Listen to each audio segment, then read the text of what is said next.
Hello everyone, it's Beth Soons. I will be conducting a data overview for Winona Park Elementary School.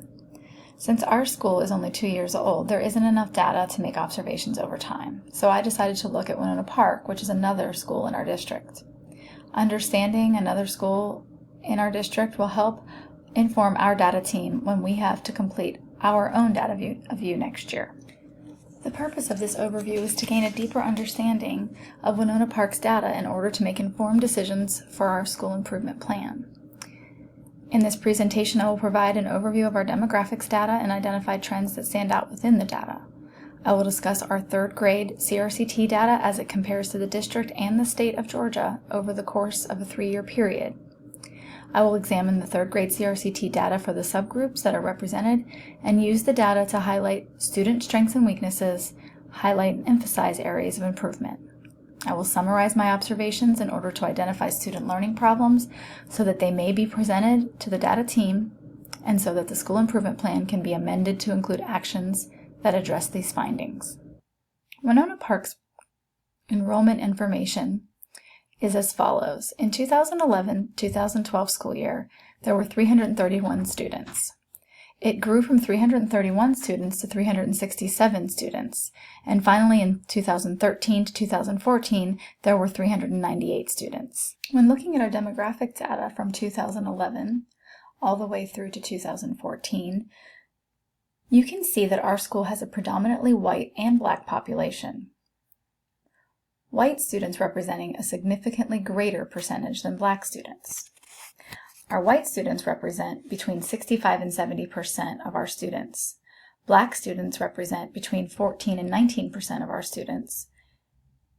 Next comes multiracial students at 6 to 7%, Hispanic students at about 5 to 7%, and our Asian students represent 2 to 3% of our population. As you can see, the mobility rates at Winona Park are quite stable, going from 3.7% to 4.7% over the course of 3 years. Winona Park subgroups data is as follows. Our limited English proficient students rose from 9% to 10% over the course of 3 years. Our free and reduced lunch subgroup decreased from 18% to 14% over the course of 3 years.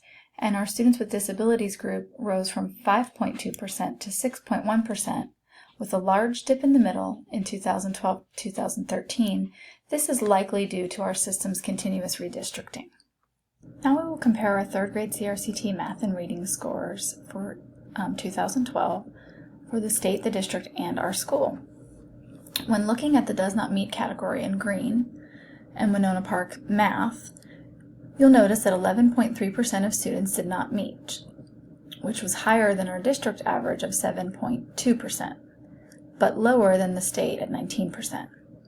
In the meets category, 32.3% of the students met the standard, which was higher than that of the district, but lower than that of the state at 36.9%.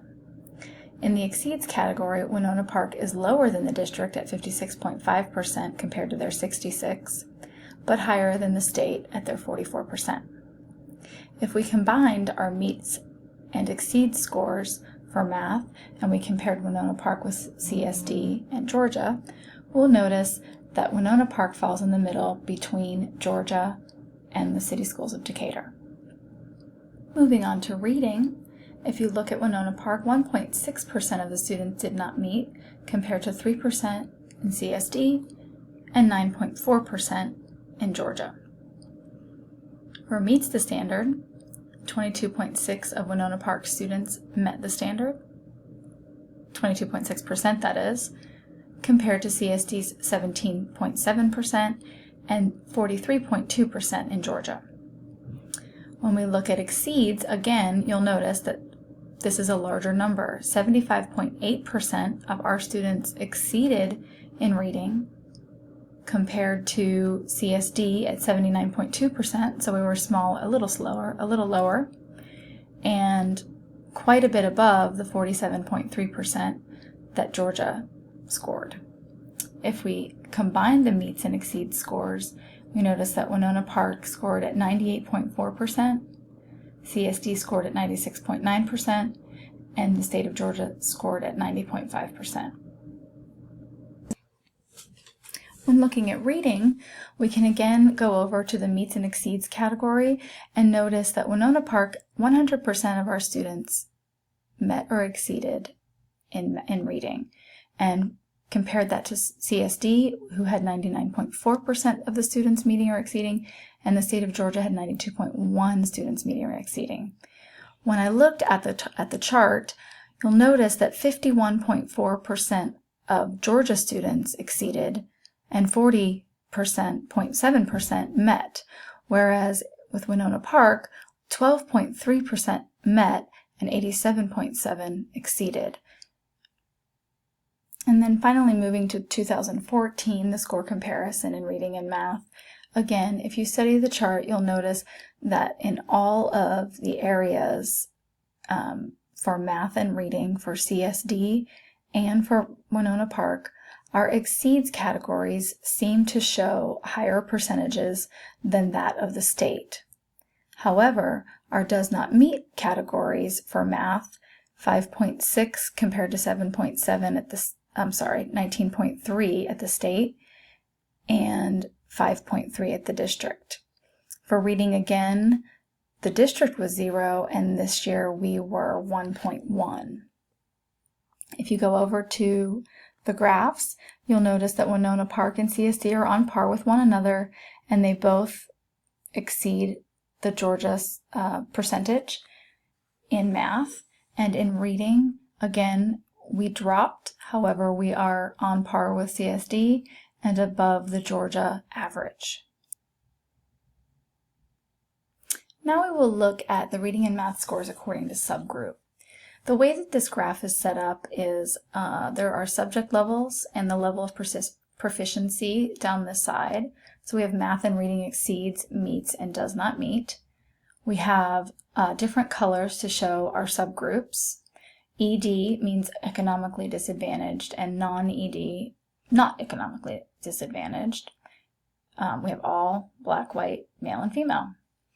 If you look if you're looking for the gifted subgroup, we do not have that represented because there were 9 or less students tested, so we don't have that data. Immediately what I looked at when I saw this graph is the discrepancy between our white and black or African American students. In the does not meet category, there were 0 white students who did not meet in reading, and 5.9% black students that did not meet in reading. There were 2.7% white students who did not meet in math, and 23.5% black students who did not meet in math. When we look at the category for meets, there were 5.4% of the white students who met the standard, and 58.8% of the black students met the standard. In math, 24.3% of our white students met the standard, and 52.9% of our black students met the standard. Moving on to the exceeds category, which is quite interesting, 94.6% of white students exceeded in reading, whereas 35.3% of black students exceeded in reading. 73% of our white students exceeded in math, and 23.5% of our black students exceeded in math. We'll go through each year looking at examining this category. For 2013, again, if we look at our black and white students in each category, very interesting, there were no students who did not meet in reading across all of our categories, or subgroups, I should say. In math, there were 5% of our white students that did not meet, 10% of our black students did not meet. In reading, for meets the standard, 5.1% of white students met and 50% of black students met.